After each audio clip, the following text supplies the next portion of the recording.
Welcome back to the Club Calling Show, brought to you by Sky Bet. If you want to get involved, check the Discord link down below in the description. We're going to start off with Andrew, big Liverpool fan. Hello, boys. Thank you very much for having me on. Hi, Andrew. How are you? I'm good. We're champions.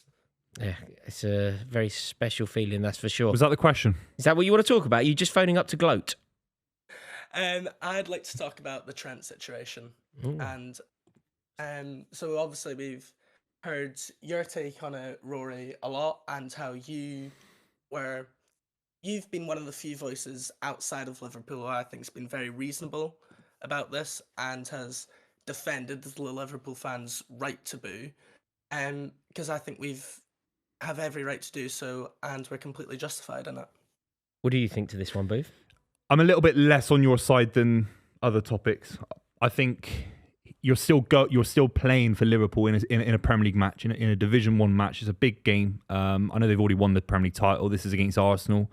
I wouldn't boo, but then I understand people that boo, if that makes sense. But I would you boo? Yes. Yeah. 100%. So that's where we differ. I respect people's right to pay. They pay their ticket, whatever they pay. They might be season ticket holders for 35 years, 40 years. So if they want to boo, that's their right, and I respect that, and that's their opinion about one of their players, maybe their best ever right back, going to Real Madrid, European rivals, etc. But I wouldn't boo. I think it's completely justified. And you know, when you mention their Buvey, this is where it gets a little bit complex. I think what you're suggesting is that the boo shouldn't necessarily take place. You mentioned that it was a big game. You mentioned that it's a game that they'd want to win against a rival. Therefore, that's not the time to do it. It was what at least I think your inference was. If that isn't the time to do it, when else are football fans supposed to make their voice heard, if not then? In a pub, on social media. But then it's not heard, is it? It's not. We're not discussing it now. If a few fellas in a pub are booing a TV screen, When I saw it happen, I questioned why bring him on in the first place. that's a different question. That's a I don't very think Conor interesting Bradley was question. having a bad game. No, You're bringing in a new right back. There's an argument. Maybe the final game of the season, you play him. Of course, it's not like you just isolate him out of the squad. Of course, he doesn't deserve that. He's been a big part of them winning the Premier League. It's not like he's been some bit part player. He's been a big part of this side.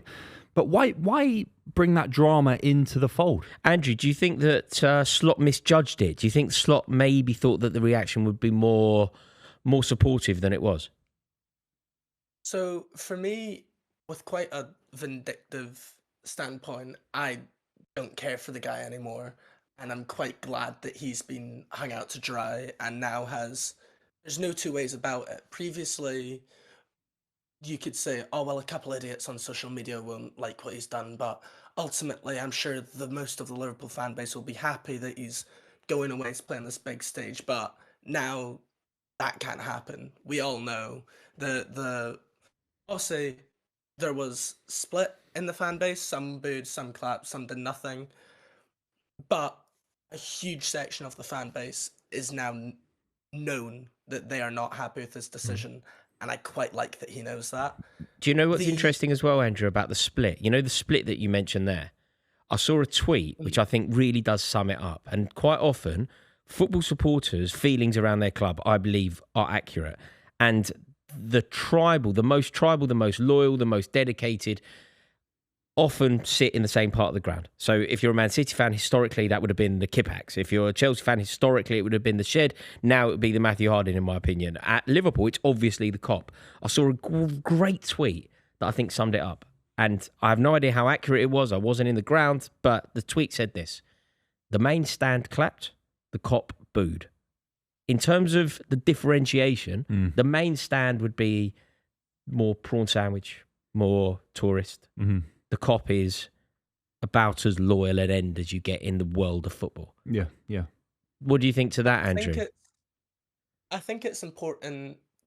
I think that's, in the wide scheme of things, yeah, you hear boos from the Kop, but your man, he goes on the overlap to represent Liverpool. I can't remember his name. Oh, Robbo. He's brilliant. Yeah, Gareth Roberts, his name is, from the Spirit of Shankly. He's amazing. I love listening to him. He said on the show that's just gone out, the bloke to his left was fuming that people were booing, and the bloke to his right booed. And the guys at Redmen were also saying that the Kop was pretty divided on it. So I think it isn't such a thing as all of the old heads are united and all of the young fans or all of the tourists think this and all of the locals think this. It More does seem complex. to be something that has divided the fan base quite a lot, which is, I think, the negative towards it. The best argument that I've heard against booing was it sort of took away from the matchday experience. It's we're in this honeymoon period where we've just won the league. Every match should be a celebration of winning the league. And now we're all focusing on this guy who doesn't even want to be here anymore. Would you have booed if you were in the ground, Andrew? I would have. I wouldn't have booed his every single touch, I don't think, which some fans went on to do. But I would have definitely booed when he came on, and I would have definitely got involved with the Steven Gerrard chant after people were booing his every touch, and some fans saw that, this is actually negatively affecting our performance here. A lot of fans started chanting the Steven Gerrard song. Obviously, we know the connotations of that, where he chose to stay. But he didn't. He joined another club. I know it's completely different, but he joined. He didn't stay he didn't retire at Liverpool, did he, Steven Gerrard? Oh no! Like, I know it's a completely different situation. It's completely different. It's a different club. No, but I know it's a completely different situation. It's a non-competitive club. 26. But there's something about it I just don't get. He's not joining Manchester United. He's not joining Arsenal. He's not joining a Premier League rival. He's joining the biggest club in world football, like in a different country. And he's the most successful academy graduate, maybe, in the history of Liverpool Football Club, in terms of winning them their first Premier League in 30 years, the Champions League, an FA Cup, the League Cup. He's won everything with the club. Booing it, we're almost debating how much you should boo. Booing every touch versus booing coming on. Nah, mate. So I think it's important when you talk about the way he's leaving to go to the biggest club in the world, it's important to acknowledge the way that Liverpool fans will feel about this and why we feel so irritated and why we feel justified in this. And Carragher, I think, summarised it really well in an article he wrote where he said, once you're a mainstay at a club of Liverpool's stature, you're already at the summit of the game. And as a Scouser, it doesn't get any bigger or better. And that's true for the entire fan base. We, as a fan base, could not think of anything better than playing for Liverpool and winning as much as we can for Liverpool, as I'm sure you guys would agree with your clubs. But it's quite clear that Trent now views that the biggest and best place for him to be is at Real Madrid. And when his entire brand has been built about being one of us, he had that quote, I'm just a local lad from Liverpool whose dream come true. He's talked about how all he wants in football is to be Liverpool's captain.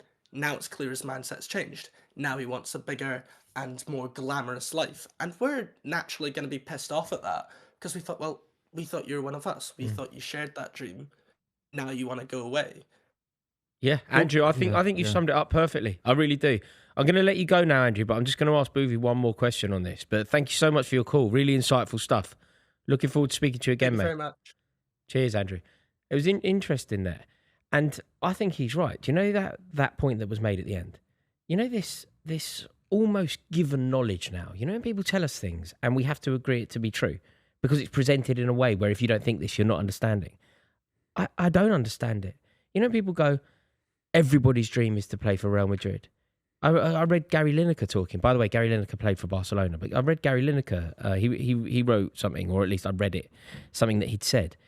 He said, you don't say no to Real Madrid. I was like, since when? Since when did every kid in England dream of playing for Real Madrid? Literally nobody, certainly of my generation, I assume you, Booth. Let's use you as a case study. When you were a kid, swanning about the back streets of Bristol, there's absolutely no way that your dream would have been to emulate Paul Dickov or whatever, right? Your dream would have never been to emulate Raoul. Yeah, but then if you ask Paul Dickov in the early 2000s when he's playing for Man City, if Real Madrid want you, that is the elevation. And I don't prescribe to the idea that Liverpool are on the same stature as Real Madrid, respectfully. I don't. I think they're one rung down. They've won 2 league titles in 30 years. Now. They've won one Champions League. Today, what about today, Booth? Let's compare Liverpool today to Real Madrid today. They're not Liverpool on the same. You can't be on the same. In the last 10 years, Real Madrid have won 6 Champions Leagues, 7 Champions. I say this with all due respect. If you're a Liverpool fan, you're allowed to think that Trent should be staying at your club. Of course. I wanted Aguero to stay at Man City for all my life. Of course, you're allowed to have that opinion. But Liverpool aren't on the same platform as Real Madrid. They're just one below. They won 2 league titles in the last 30 years, Royce. See, this is now the point that I think is really interesting because I don't agree with you. Yeah, I think that Liverpool, as of today, Liverpool have just won their domestic league. Real Madrid haven't. Real Madrid are going to go through this very tricky time now with a new manager. The next I think 10 that years. the future, 10 years. We'll have to wait and see. Should we go back to the phone lines? We're going to talk to Hanif, who's an Arsenal fan. This should be fun, Booth. Hanif, sir, you are live on the club. Hi boys, I'm back. How are you, Here to face Hanif? the music. I'm doing okay. I'm here to face the music. You're brave. Declan Rice is not going to win the Ballon d'Or, and Arsenal are now out of the Champions League. Now, just a quick refresher for anybody who maybe missed the recent episode, the last time we spoke to Hanif. He called up, and he was the cat that got the cream. He was giving it the big, and he was strutting about like a cat with his tail in the air, swanning about, showing his arse to everyone. And now look at him. Tail between his legs firmly. How are you, Hanif? How are you doing? I feel defeated, Yes. but I'm okay. But I'm here still to argue Arsenal's case. That Just this keep your head season up, has yeah? still been- Just keep your Yeah, head keep up my and head make up, sure you keep alright. talking to people. Talk to people around you, your friends, your family. You can always DM me. I might not reply, but you can always DM. Just reach out, Keep your head up. I'm here to argue that Arsenal have still, despite what's happened, has still had a good season this season. Talk me through it, because I think that it's been the least successful season. I think that you could easily present the 2 previous seasons under Mikel Arteta as developmentally impressive. This is the first one where I think there's been genuine regression. Why has this been a good season? Okay, so Arsenal have faced an enormous amount of injuries this season, right? Rory, how many teams in the world can go so long without a centre forward? Since February, we haven't had a centre forward, and still place well in the semi-finals of the Champions League, and still place second in the Premier League. Is that what we're doing here? We're going, could anyone else do as well as Arsenal without a centre forward? Like, this is you're creating a game. You're creating a new game. It's not how well can you do in these particular circumstances. It's how well can you do in the game of football. And we still did well in the game of football. No. Despite- I've been very complimentary to Arsenal over the past 2 years. I've been incredibly supportive, annoyingly supportive. I've wanted it to fail, and invariably it hasn't. Arsenal have been excellent, and I don't really subscribe to this theory that Mikel Arteta has got it wrong. I think he certainly has earned at least one more season at the club. However, this year was Arsenal's year. If Manchester City are going to lose 9 out of 11 games in the same season, Arsenal need to win the league.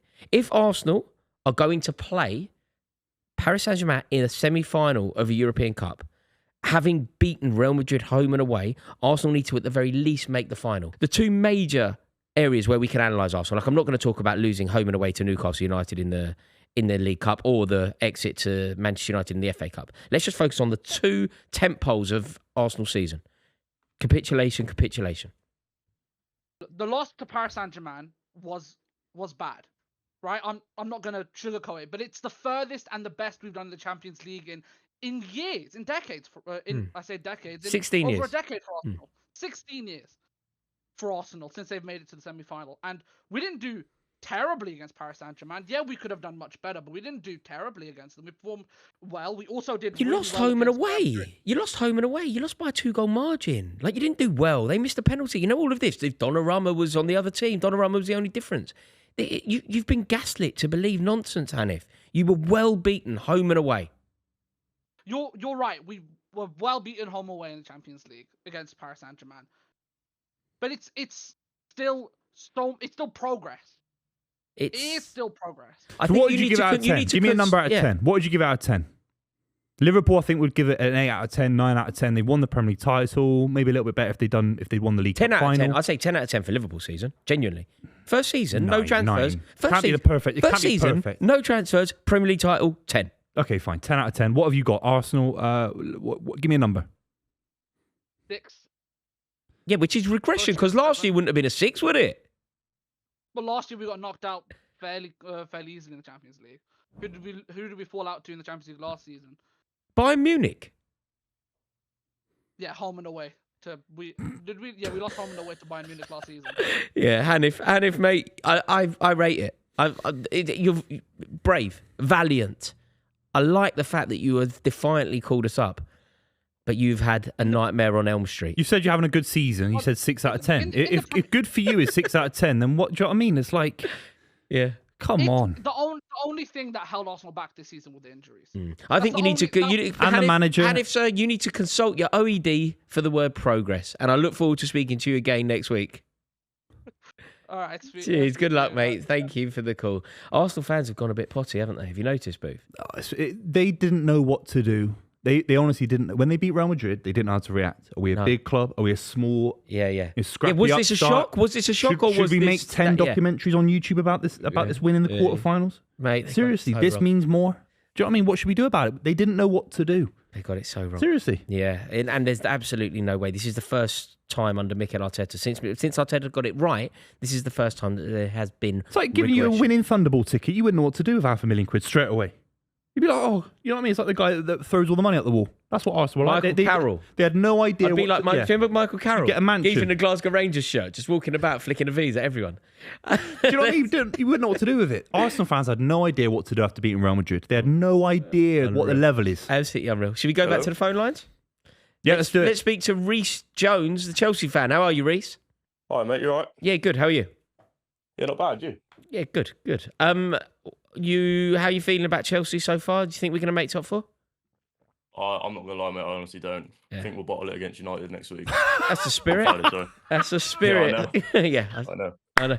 It would be so typical, wouldn't it, of the way that this season has gone and the way that Chelsea have shaped up over the last few years, to somehow capitulate to a Man United team that have just lost to West Ham. I know we never get a good result against them. I know we did last season at the Bridge, but I feel like we always just seem to bottle it against United. No, I don't disagree with you. Have you called up to talk about Chelsea? No. What's on your mind? I think Jude Bellingham's the most overrated player in world football right now. Wow. Okay. Talk me through it. It's quite an unpopular opinion, but I think the geezer goes in big games all the time. Like, I went to the Etihad this season to watch City Madrid, where Madrid beat him 3-2. He got the winner, but he was anonymous for 90 minutes. Feels like a bad example to use. Because he scored. Yeah, it's not a great example, mate, unfortunately. Isn't that the very definition of what you're arguing? My first thought was that he was good when I've seen him and he was good against City. He scored the winner. I thought he was, honestly, watching him live, I was expecting big things. I think he's... Yeah, but that's where you're mistaken. He doesn't dominate a game, and he's not Pirlo. People think he's kind of Pirlo or Zidane. He's not. He's just a big game player. We have to get used to it. You're not going to get 90 minutes from him. Against Slovakia, he was shit against Slovakia, but all of them were. One of the best moments I've ever had following England. He's a big moment player. Big moments. Yeah. Also, do you know what, Reece? He went to Madrid, and in his debut season, he won the double. He won the European Cup and the league. Yeah, I hear that. I do, but Madrid are all going to win titles no matter who's in that team. No, you can't just say stuff like that, man. You can't. He was part of a side that won the double. That is true. It's not like they would have done it anyway. We don't know that. He went there and changed things at Real Madrid. They won a double.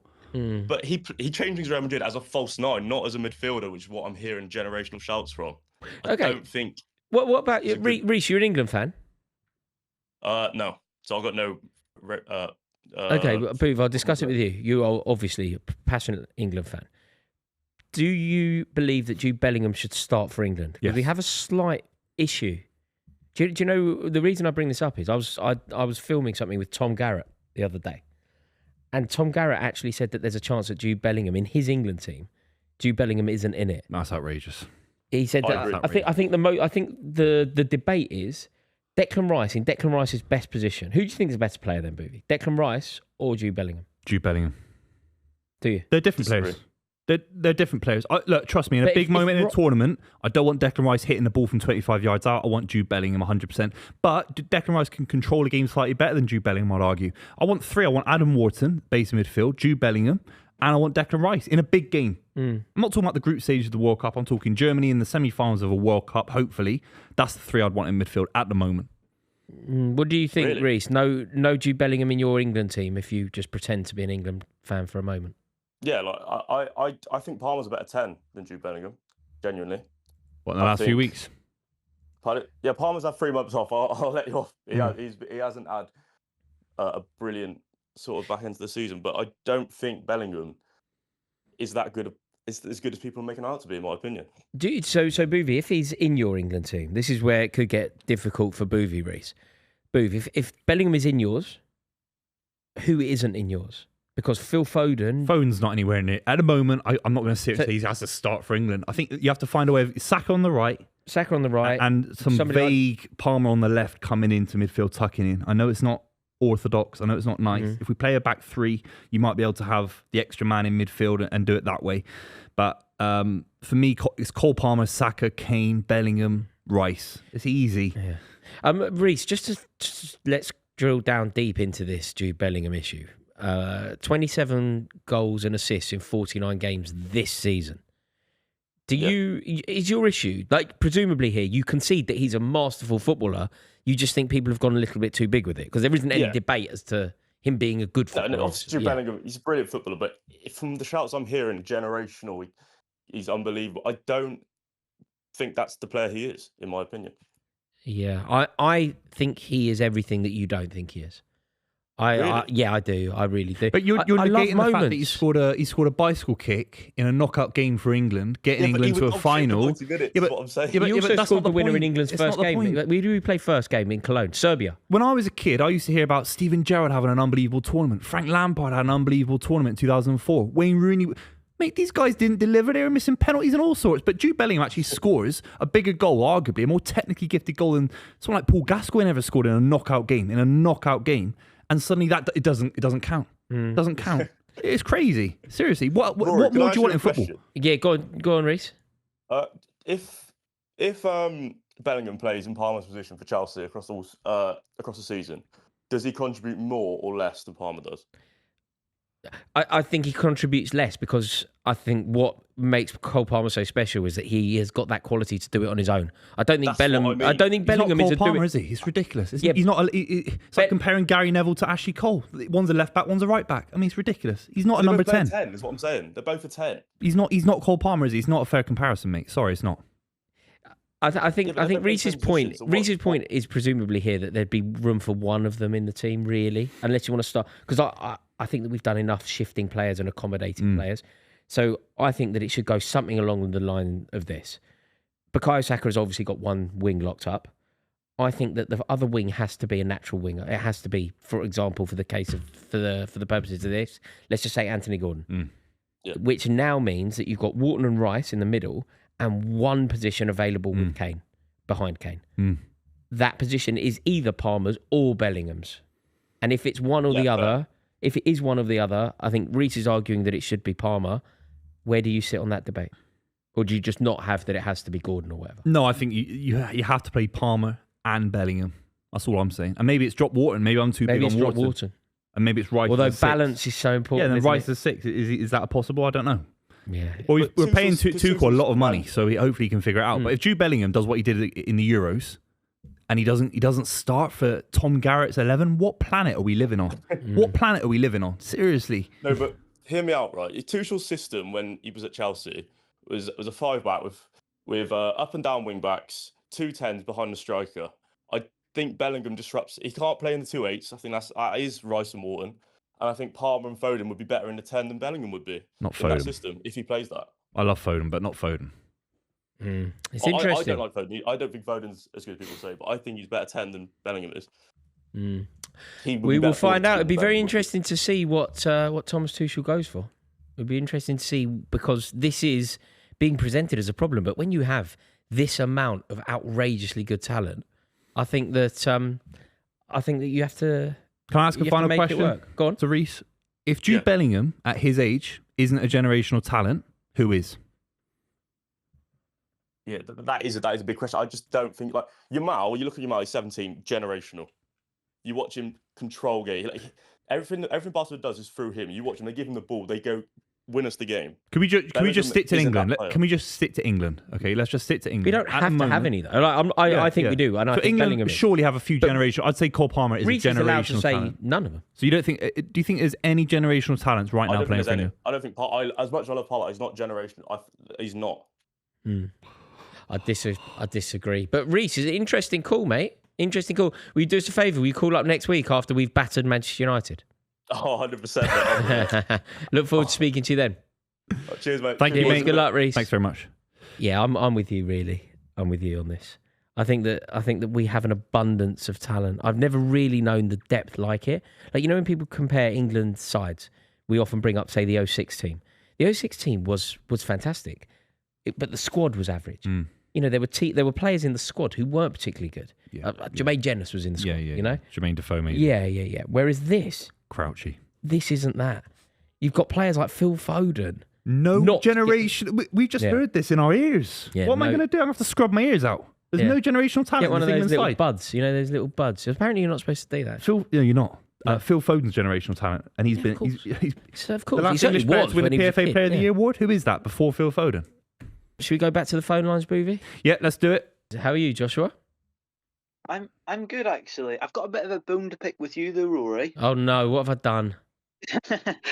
I phoned in ages ago, and me and you talked about the brilliance of Frank Lampard. Right? Then you went to a Coventry game the weekend afterwards and didn't invite me. Oh, I'm sorry about that. I should have done. Yeah. I should have done. No, that was. Yeah, I mean, I was fortunate enough to meet Frank afterwards as well, which was a true honour. There is no doubt that he is. I think they need to have a statue for him built at Stamford Bridge as soon as possible. 100%, absolutely. Getting one for Coventry, even though last night didn't go as planned. No, they did themselves proud though, and weirdly, as gutted as I was, Coventry aren't ready to come up. Like, he can have another year now in the Championship, presuming that he stays. Build again. They'll do their best to come up automatically, build out the squad a bit, be more experienced. He'll be a better manager, and this time next year they could be in a far better state. Maybe this time next year he'll be back at Chelsea. You never know, Joshua. Stranger things have happened. Fingers crossed. Third time's a charm. What's on your mind? I've seen a lot of people saying like Rice is like the most fantastic midfielder and all this here does, but I think Moises Caicedo is better than Declan Rice, and I just wanted to know your guys' thoughts on that. Different positions, aren't they? I really wanted to. I wanted to back you. I really did. But you've managed to pick the one where I just don't think I can. I think you can argue that Moises Caicedo is certainly the best player at Chelsea this season. Undoubtedly Chelsea's player of the year this season. I think he's been a great signing for us. He's looking like a bargain despite the huge amount of money that we paid for him. I just don't think that we can argue that Declan Rice isn't the best midfielder in his position in the league this year. Would you argue that Declan Rice is the best player at Arsenal? Him or Saka, I would argue, is the best player at Arsenal. Different positions, different needs. But I think I could easily make the case that Declan Rice is the best and most important player for Arsenal this year. To me, I sort of think Arsenal have got a brilliant team around him, brilliant midfield around him. Yeah. And to be honest, whenever I watch Arsenal without Thomas Partey, I just think Declan Rice is... No, you're absolutely right. Thomas Partey needs to be at a 6 in order to... Do you remember all that unlock Pogba stuff when Matic went there or whatever? Thomas Partey needs a new contract at Arsenal because he unlocks Rice. Arsenal's midfield is so much better when Thomas Partey is playing it at 6. And any time that Mikel Arteta has actually played Thomas Partey as a right back has been detrimental to the team. Yeah. It's bad management. Zubamendi's coming in as well. Yeah, that's a good one. Yeah, it's certainly is. That could mean that could mean that Rice could elevate his game again. You never know how that's going to go. But I think Moises Caicedo has been brilliant. He really has. He's Chelsea's player of the year, no doubt. But do you honestly believe, Joshua, that Caicedo, from what you've seen from him this year, Caicedo is a better player than Declan Rice? Well, every time I watch Chelsea, I think Caicedo is man of the match. And I understand that Chelsea are a worse team than Arsenal. Chelsea are only 5 points behind Arsenal in the Premier League. Caicedo's played every game. I would argue that Caicedo, the players around him just aren't as good. Arsenal's best performance, genuinely, Arsenal's best performance for 16 years, Declan Rice was the reason that it happened. Caicedo's never had a moment like that in a Chelsea shirt. Nothing close. No, I completely agree. But I would say that's maybe Rice's like one massive game, and like Caicedo's 3 years younger. Yeah, it could come. It could come. I mean, if we want to make this a pound for pound chat, then we could certainly do that. Is Caicedo capable of elevating himself over Declan Rice in the future? Is Caicedo going to be better than Rice when we look back on their careers in a decade's time? Who's going to have had a better career? I think all of those conversations are legitimate ones. But initially, you said that Caicedo is better than Rice today.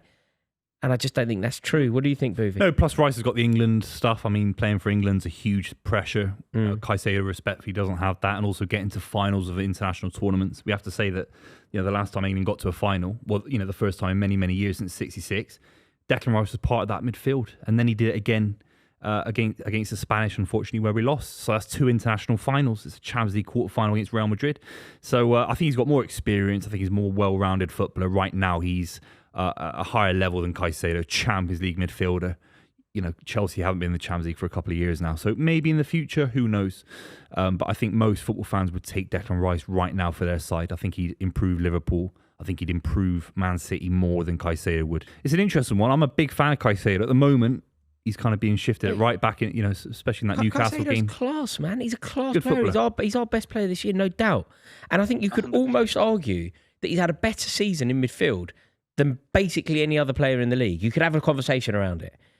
The only players that you can't, probably Gravenberch and probably Rice. Maybe McAllister. That's about it, yeah. But that's about it. It's just, you've made a good point, Joshua, but you've picked the wrong fight. Rice looks worse when Partey's not there. Caicedo looks just as good when it's Enzo, or when Enzo was terrible, or when Dewsbury Hall's in there, or when Reece James is filling in there for whatever reason, or do you know what I mean? I do. I think that you've fought this case well. It's just Gravenberch, Rice, McAllister, Partey. They are the midfielders that have shone this year. And Moises Caicedo has been our best, no doubt. But anybody doing a Premier League 11 this season, for example, anybody, regardless of who they support, the midfield will probably not have Caicedo in it. And if it does, he will be the third.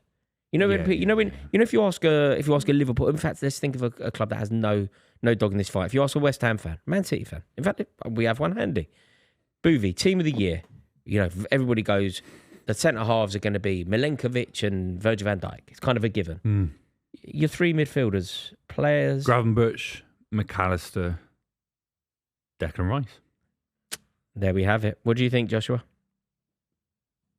Come on, Kante and Caicedo are close, Buvey. I know you'd go for Caicedo on this one, with how high you rate Kante. What, Caicedo close to Kante? He's nowhere near. Well, he's closer to Kante than the rest of them, and I know how high you rate Kante.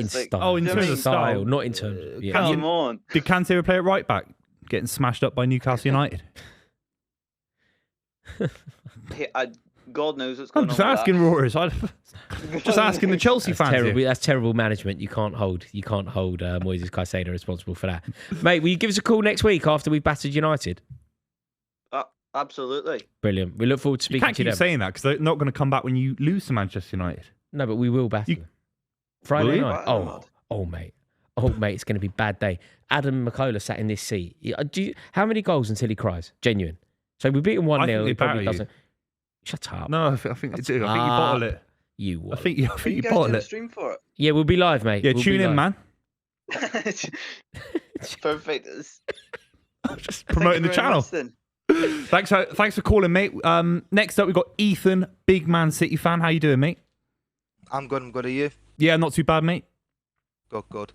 That's a good Mancunian accent you got there, Ethan. I know. I'm actually from Manchester. Unlike a certain 2 people. He started. 2 people? He started. That's McKola and you, presumably. Ooh. Yeah. McKola gets away with it, doesn't he? A little. Man United fans get away with it more than City fans. Yeah. Well, they're all from London anyway. So exactly. Yeah. It's harder for City fans. It's changing, but it's harder for City fans. How are you getting on, Ethan? Overall, let's say you win the FA Cup, finish in the top 4. Not bad season. I'll take it. You know what I mean? We had a rocky start.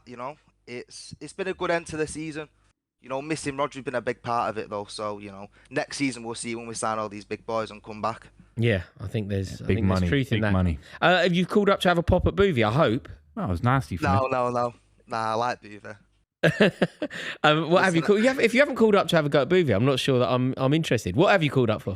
I'm going to get some pelters here, but David Silva is the greatest Premier League midfielder of all time, and I'll say it with chest.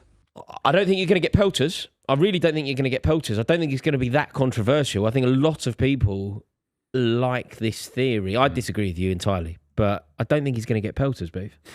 Is it a number 10 shout for you? Is it he's the greatest number 10 in the history of the Premier League, or do you think he surpasses any position? Because when he first came to City, obviously he was first a winger, then he got moved into more midfield, and then under Pep he was a bit more deeper, weren't he? It was De Bruyne who was a bit more advanced. I think he would do it all. It was like trying to mark dust with David Silva. You just couldn't get near him. Unplayable. Like, you've got all these players in it, like Toure, De Bruyne, Lampard, Scholes, Gerrard. They're all brilliant in it, but David Silva had elegance. You know, when you watch him play, it was just like, it was unreal. The stuff he could do, I've never seen anyone, like, for me personally in the Premier who's got that much, like, technical ability. I think he should be in the conversation with Iniesta and Xavi for me. I think in England, especially with the social media generation, we look at numbers, we look at goal to game ratio, we look at 20 goals a season, Lampard or Yaya Toure. David Silva never had that finishing. He had the ability to finish. He scored big goals, but he never had 1 in 2, 1 in 3. I wonder if that diminishes his reputation in Premier League football, because he could control a game of football. It's hard to see a statistic for that. Can I ask you, City boys, a question here? You two, where does he rank in your pantheon of greats? Like, is David Silva held in the highest regard among City fans? If you're talking about, like, quality of player, yeah. So, what, in your opinion, top? Well, I mean, for you specifically, then I assume you're saying number one. Nah, second for me, I'd say Aguero, just because of that Aguero moment. What about De Bruyne, though, in terms of Man City midfielders? I put De Bruyne above David Silva. I think Yaya Toure is better than De Bruyne. Yeah, I've actually put, when we've done combined 11s before, I put Yaya above David Silva as well. Bruyne for me would be third. I'd have Silva, Toure, then De Bruyne. What's that quality that you're putting above the other two then? What is it? For me, Yaya Toure is more of a sentimental thing for me. It's just, especially with De Bruyne, when my first City game I saw it was 4-0 against Watford or 4-1. And Toure just gripped me. So did Silva, to be fair, but it was Toure who stood out the most. But for me, with Silva, like, even at the end of his career, like, De Bruyne the past 2 seasons, he's not been awful. But even when Silva was older, like, he was still giving you like 8 or 9s or 10s every single game. Whereas De Bruyne, like, he'll have like 2 games where he's like awful, and it's like, can we keep up with this? And he'll have like moments of brilliance, which is like, you know what I mean? It's good to have, but like, I don't know, Silva was just different, man. It was just like... What was Silva so good at then? If you were making the case as to why David Silva should be the best Premier League midfielder of all time, if I gave you 30 seconds now, convince us. Tight pockets of space. I don't think there's any player I've seen for City like work so well in like tiny little pockets. Maybe Bernardo Silva, but not to the extent David Silva were. I think he could ping, like, De Bruyne's very... He'd drift wide and try and whip when he likes low balls that are curled, like, in behind. I think David Silva could do it both. He could play it in behind. He could find, like, if you're tight in a game where there's a low block, he can find that little chip pass to a winger who can then cross it in. Like, his and Sane link-up was unplayable, where he'd get the ball and he'd be, like, near like a DM, and Sane just be running clips into Sane goal. Oh, making me nostalgic, man. I know, man. I miss Leroy Sane as well. Can you just keep calling up and we'll do Man City retrospectives, okay? We're going to do Leroy Sane. We'll do Sean Wright Phillips, if you can remember that. I never saw Sean Wright Phillips. That's how young he is. That's how I'm getting old. Do you two know each other? I just assume that if you're ever in an away end, you'll definitely meet. Well, did you go Wembley the other week? No, none of them did. I was sat here working on the grind. No, this has been good. I've enjoyed I'll this. ring up next week about I want a bit of Balotelli loving. Yeah, Ethan, this could be your thing. Do you just call up once a week and reminisce with Buvey about like Manchester Making City me greats? sentimental. Yeah, do a bit of research, the pair of you. You can have like a Colin Bell hour. Mate, thanks very much for calling. Great call, Ethan. Enjoy the cup final as well, yeah? I will. Thank you. You enjoy as well. Cheers, bro. Thank you. Good luck, mate. Then he said his first game was watching Yaya Toure score against Watford. I thought, fuck you know. Yeah. I'm getting old here. It happens. It really hits when somebody talks about their first game when they were 8 and you were like, God, I remember being in the pub before that game. You know, like you were like, well on your way. Nicky Weaver was in goal for my first game. Danny Mills at right back. Nicky Weaver. Danny Mills. What? Sylvain Distin. Distin. Sean Wright Phillips. Yeah, did you have a Greek? Nicholas There was a Anelka. Greek centre forward who played for Samaras. Georgios Samaras, played for Celtic. Yeah. He scored about 1 in 17. Yeah, Georgios Samaras. Amazing. Love a trip down memory lane. Should we go to the voice notes? Yeah, let's do it. Right, I think the first one is from Johnny. Let's hear what he has to say. Boys, I hope you're well. I left a voice note a few weeks ago about the world-class footballer debate, and I didn't realise how easy it was to get on the show. You guys just let anyone on here. So I'm back, and this one's going to hurt someone, because I think we need to settle one of two things here. Either Jurgen Klopp is one of the most overrated managers of all time, or Liverpool fans are so good at gassing up their footballers that everyone just accepts it. Because we're talking about a team. We're talking about a great team, a fantastic team. No one can deny that. But they were telling us, they had the best right winger in Premier League history. They had the best left winger in the world. They had the best centre forward in the Premier League. They had the best CDM in the world. They had the best right back we've ever seen grace the field. They had the best left back in the world, the best centre back of all time, the best goalkeeper in the world. And Jurgen Klopp won one league title with them. So what's the issue? Is it the fact that the Liverpool fans have been gassing up their players for so long that we just accept what they're saying? Or is it that Jurgen Klopp was not as good as we think he was? There we go. Yeah, there was a very, very interesting voice note. And remember, there is truth in what he said there. If you send us your voice notes in, we will allow you on. We want your voice notes, so make sure that you get in touch. All of the information is in the link below in the Discord. Looking forward to hearing your voice notes. I'm going to boil this down, Booth, because that was quite a wordy voice note. So I'm going to boil it down. Wasn't it? It's this. It's this. Is Jurgen Klopp overrated? No, of course not. No, and that the Liverpool side that won the COVID Cup and that came second with 97 points, that's way better than this Arne Slot side. And what Arne Slot's achieved is a 10 out of 10 season. You said it earlier in the show. That Jurgen Klopp side would have smashed them 5-0. That's how good it was. That's all true, but let's just actually explore this. You and I both know that Jurgen Klopp, this isn't about Liverpool fans. Like, his thing was constantly going, Liverpool fans have been gassing people up, Liverpool fans. I'm not doing that. I think that the broader footballing consciousness in this country has massively overrated Jurgen Klopp. Massively. You think that? I don't think you thought that. No, I think he's been hugely overrated. I think he's amazing. I think he's a sensational manager, no doubt. But you and I were on a shoot where somebody that we worked with was saying that he is the best manager that this country has ever had in the Premier League era. Better than Mourinho, better than Ferguson, better than Wenger. But that exists. That is a mentality. It doesn't exist. That's just a. Do you think that was just a one? Okay, fine. A rubbish shout. Maybe but I've got it wrong. I think what he achieved in the Premier League, I think as an argument, is better than Arsene Wenger. I do, because I think prime Liverpool would have smashed the Invincibles. I know it's absolutely crazy saying that. I've never seen a side so fit. I've never seen a side dominate in terms of covering the pitch, the intensity, the way they drove City into such unbelievably tight competitive games. 98 points. City won the Premier League. 97 points. Liverpool got 97 points and came second. How ridiculous is that? Do you know the other thing that they did as well, which I think people forget? People forget quite how relentless they were. So they went all the way to a Champions League final. They went to Kiev, do you remember Dua Lipa and all that? And they got beat. One kiss is all it takes. The next year, what happened? They bounced straight back, bang, bang, bang, bang, bang, and they win it. They went all the way in the Premier League campaign. They, as you mentioned, 97 points. Finished second, 97 points. Kind of got to the final and lost in the way that they got to Kiev and lost. Following season, relentless drive. I've never seen anything like it, Royce. Yeah. I've never seen anything like it. I agree. How do you think history will be? Because we often, the expression is, history is written by the winners. Liverpool, broadly, were the losers of the story. But they won everything. They did win everything. But of the story, of the era, they are the losers of the story. I don't agree. We lived it, though. Yeah. We know the ins and outs of it. I've just said they got all the way, they went again, they did it, they were relentless. They had this resolve within. They were fighters.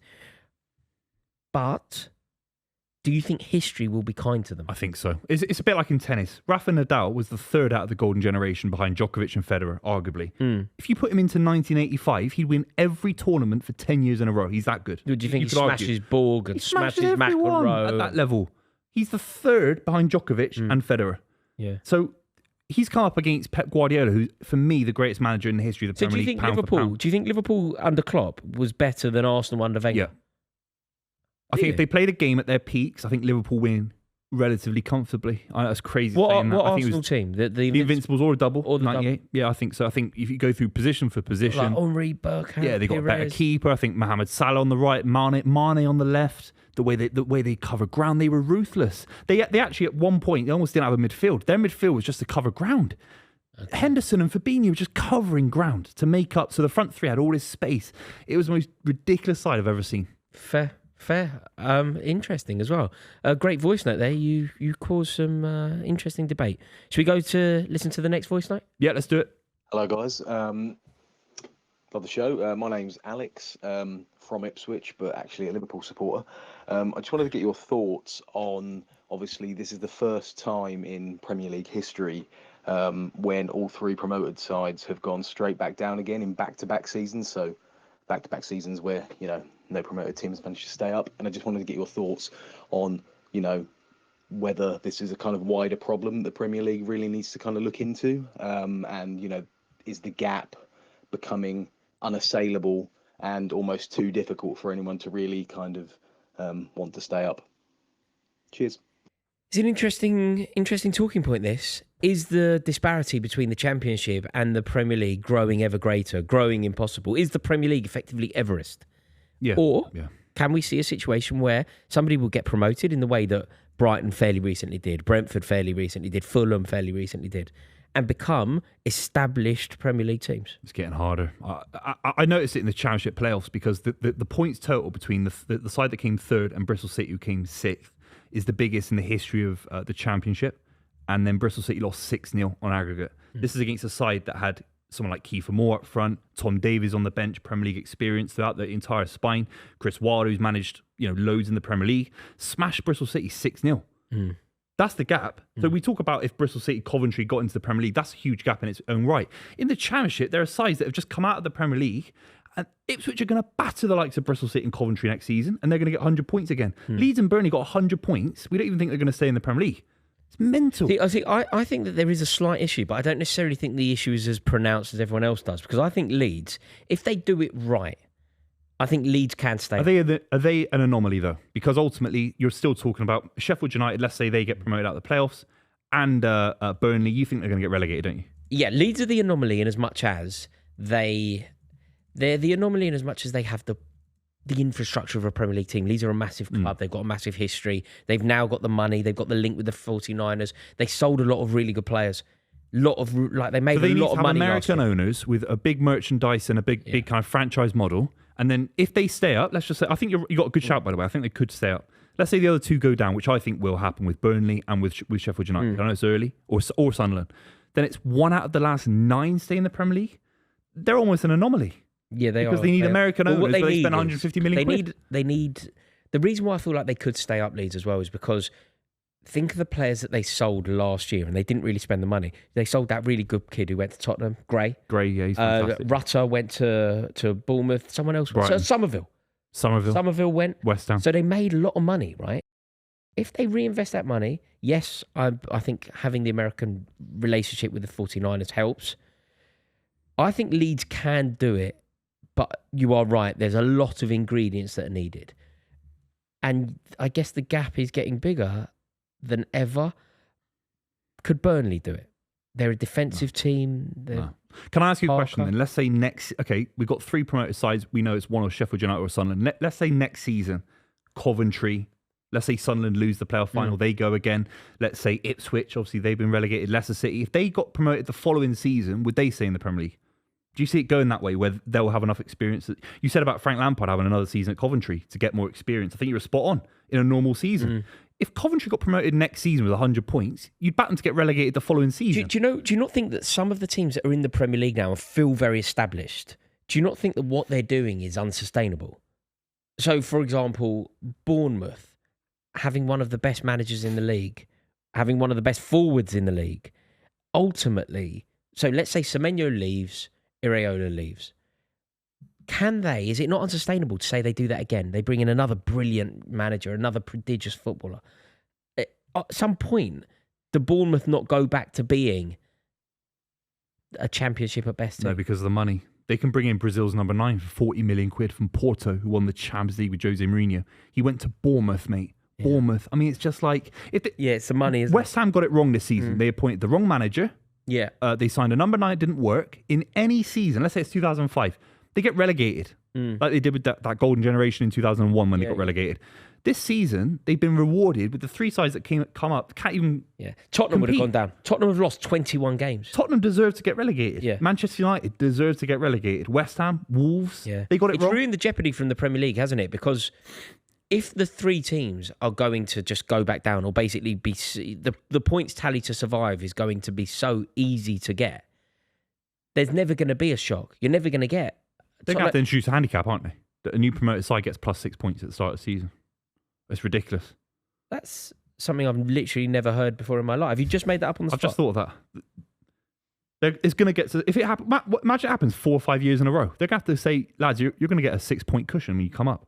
That's how bad it is. That's an interesting... It's that bad. That's such an interesting... I think I disagree with it, but I've never heard it. In principle, it should never... Obviously, in football, I'd never think anyone should start on plus 6 points, but it's like... There needs to be a handicap. There needs to be some sort of levelling out, doesn't there? I could honestly say, Buvey, that for the first time in my life, you've kind of stumped me with intelligence, because that, like, even just as a concept, first time in your life, does something need to be done to equalise the gap? I think maybe, or they're allowed to spend more the first than 3 years. They're allowed to spend whatever they want. Yeah, 100% more. But that's ridiculous, because that puts their club at jeopardy if they get it wrong. Well, do you know where it would go really wrong? Do you know where it would go really wrong? Is say those 6 points won them the league. Say, you know, if there was a Leicester, everyone would go, hang on a minute. Maybe it's 6 points and then it gets deducted when you're safe. Once you hit 40. Above 40 is the league. Yeah. It's getting too techie, This is ridiculous. Interesting. Thank you so much to everybody who's got the voice notes in. We really do appreciate them. Please get them sent. We will almost definitely react to it. And Buvey, this has been emotional. It's been superb. Make sure you subscribe to the channel. Check out Sky Bet. We'll see you very, very soon.